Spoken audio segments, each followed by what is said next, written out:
Liefeld is a king, but a king. I think X-Force #1 era Liefeld is way better than anything else. Using computer colors, Rob Liefeld.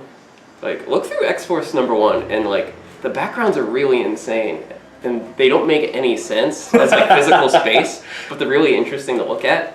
Like, it's no different from like Captain Victory or any of those like psychedelic Grant Morrison-y type things. Fair enough. It's pretty fun. I guess I'll have to check it out then. Yeah, there are 1 million copies in the store. I don't even have to look. I just know there are just a reach million. out, you'll find one. Yeah, there's one right here. There's one holding up these cases.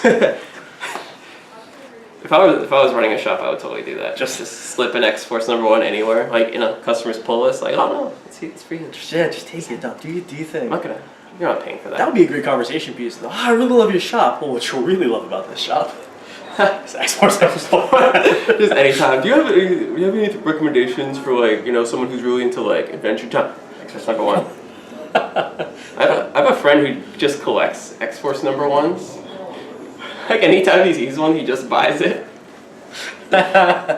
If you have to collect something, that sounds like the best kind of collection. I support it. I support it a lot. All right. Oh, hey. We're back. We're back. We took a week off because various reasons. Sure. All related to me. Yeah. It's all my fault. I'm Danny. I'm Rob. And this is Southern California Comics Weekly Video Update, where we update you, usually weekly, on the latest comic books and stuff. That's such a nice official title. Yeah. It really makes me feel like I've done something with my life. Right? Yeah. Like, you'd think I'd give it, at this point, I would have given it like a clever name, like the Sundown or something. Yeah. The Sundown Rundown. I don't know. The Weekly Wednesday. I'm going to start calling it the Sundown Rundown. If you do that, I won't stop you. Welcome to this week's episode of the Sundown Rundown. Wow, that's really... Yeah, it just rolls off the tongue. So much fun and into to your say. heart. Yes, let's talk about this week's comics. Let's. Captain Victory and the Galactic Rangers #6 is out. It is the last issue of an amazing series by Joe Casey and a host of artists. All amazing. You got Trad Moore and Nathan Fox. Love Trad Moore stuff. Yep, remixing an old Jack Kirby comic. What's Not to Love? Is that what that's all about? Yeah. I saw that issue and looked through it and was like, this is the trippiest thing I've read in a while. Yep. But I didn't know why. Yeah, Captain Victory was a very, very late period Jack Kirby comic. Huh. From Pacific Comics, formerly based in San Diego. Get out. You're just a treasure trove of information. Yeah. We actually have Captain Victory comics in the dollar bins. He did like 12, 13 of them. You heard first on the Sundown Rundown. We have Captain Victory comics in the dollar bins. But also the amazing reboot. Well, speaking of projects where older concepts are sort of renewed. From Dynamite, we have... Is it just Blackcross? Yes. We're going to say it's just Blackcross. This is being written by Warren Ellis, and I have not actually heard of this artist before, Colton Worley. I like their style. It's a very kind of like... I almost want to say like an old school, oh geez, why don't I use both hands? An old school kind of sketchy style that you don't really see often nowadays. Yeah. And we were just talking about older 90s art, 80s era art. So this is a continuation of the Project Superpowers line of comics at Dynamite, which I personally know absolutely nothing about, and neither does Danny. Yeah, they're just old, what do you call them, public domain characters that got rebooted. Kind of like, is it Justice by Colin Bunn, which features some of those old school that's right. public domain characters as well. It's an interesting yarn so far. Pick it up if you like the American flag. Is that too hammy? If you like Warren Ellis comics, this is decidedly a Warren Ellis comic. Why didn't I start with Warren Ellis instead of the American flag? Because you're a patriot, and Warren Ellis is not from here. Fair enough. You know what's also not from here? Because it's out of this world, Rick and Morty. Out of this world. What's up? This is the adaptation of the amazing Cartoon Network Adult Swim cartoon from Dan Harmon and what's the other man's name? I always forget his name. I don't remember the other guy who created Rick and Morty. I wish I knew. His name is neither Rick nor Morty, but it's an amazing show. It's hilarious. It's better than Futurama. It's so much better than Futurama. I'm glad somebody agrees. Like, I don't care how much flack I catch for that. Rick and Morty is phenomenal. I I have to watch the show alone, admittedly, because the people in my life make bad decisions and don't enjoy it, but I enjoy it. Whack. But yes, it's like if the guy from Community did his own version of Futurama, and that's exactly what happened. And this is great. It's got some indie comics talent on it. Zach Gorman and C.J. Cannon. It's dope. If you like fun stuff, this is fun stuff. You know what else is going to be fun? If you just love having fun and being truly, truly, truly outrageous, I do. You're going to love this, the new Gem series. I will make it no secret that I am a Gem fan, even as an adult 24-year-old man. Gem rules. Will hop onto Netflix and watch me some. Is it still on Netflix? It's still on Netflix. I gotta play some catch up. Those songs, they're true hits that stand the test of time. Twilight in Paris, it's just beautiful stuff. It's so good. Finally, Ross Campbell and Kelly Thompson.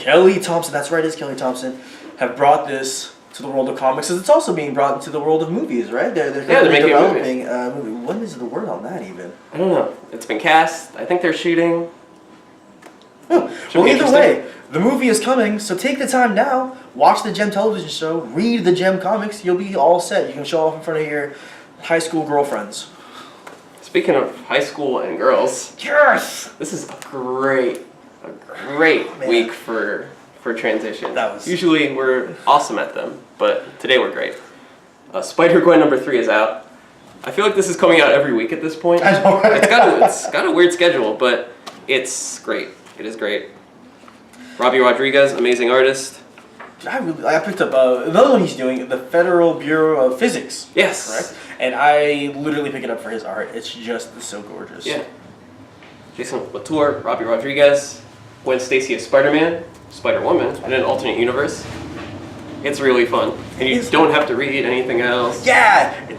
She has her own actual universe, her literal own universe that she exists in right now. Yep. So you get just all the history is already in the book. There's nothing extra you need to read. It's beautiful. Yeah, and it's markedly different from the Spider-Man comics. Yeah, it has its own nice vibe as opposed to like Spider-Man 2099, which kind of sometimes reads as just another Spider-Man book. Spider-Gwen definitively has her own style, her own sort of girl power type thing.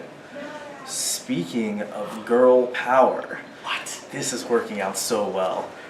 We've got the Boom Studios joint Curb Stomp, which is all of the fun that it sounds. If you're not familiar with what curb stomping is, I would suggest looking it up. Go see the film American History X. Yes. Out on DVD and Blu-ray. Educate yourself. The general gist is, though, a roving gang of women beat things up for justice. Yeah, girl gang runs afoul of a rival gang, despite like the truce, and so trouble ensues. You've got betrayals, you've got fighting, it's got a cool like punky style. Yeah, very kind of like street level type action. Yeah, it's dope. I love it. I don't know. You know what I love, even though I haven't even read it yet? Multiversity Ultra Comics number 1. Grant Morrison, Doug Mahnke, the most craziest meta one, probably.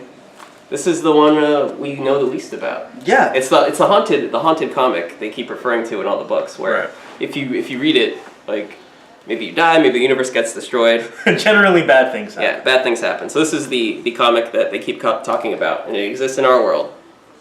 And bad things are going to happen. Yeah. Bad things have already happened. I was about to say, I'm pretty excited for all of the bad things that are supposed to happen to me to start happening. Because then I can write Grant Morrison a letter and personally thank him for making my life miserable. Oh, maybe when the multiversity ends, we'll have saved the day. Maybe. We'll see. That's what's supposed to happen. Right. So. Usually Grant Morrison stories end with someone Superman too. Talk about ends, huh? Okay, fair enough. But no, I know. Not all things end, but another series is currently featuring. Nope, words are too hard. Gotham Academy Endgame. Oh man.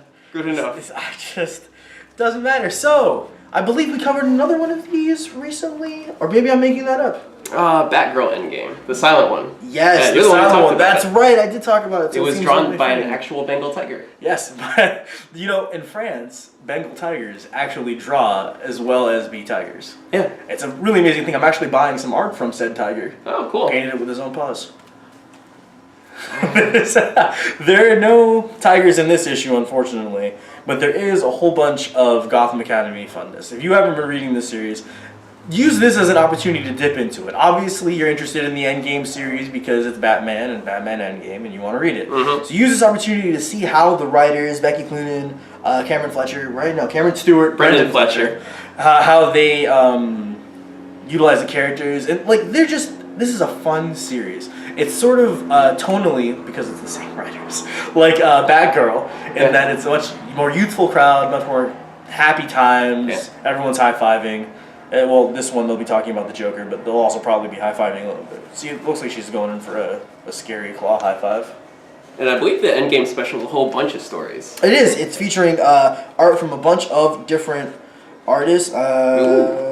And so every couple of pages, each of them is, that's right, the premise is they're each trying to tell a better scary story than Oh, the that's last one. awesome. I didn't know So that. each of the scary stories is supposed to take place, and it's supposed to in some way or another involve the Joker, thus Cool. tying into Endgame. That's awesome. It is kind of awesome. I like that kind of narrative use where you get a chance to throw people in just for kicks and be like, yeah, look, this is why we're doing it. Yeah, and they're like, hey, crossover, let's have fun. Yeah, exactly. Cool. Cool. I'm out of stuff, you're out of stuff. I'm out of stuff. Let's cut to the next segment. Let's do Are you it. okay with that? I'm so okay with that. Alright, let's do it. We're gonna do it. We did it. We did it. Okay, now we're gonna do it. All right. It keeps not happening. I don't really know. It's so Should weird. one of us move, or will the camera tell us?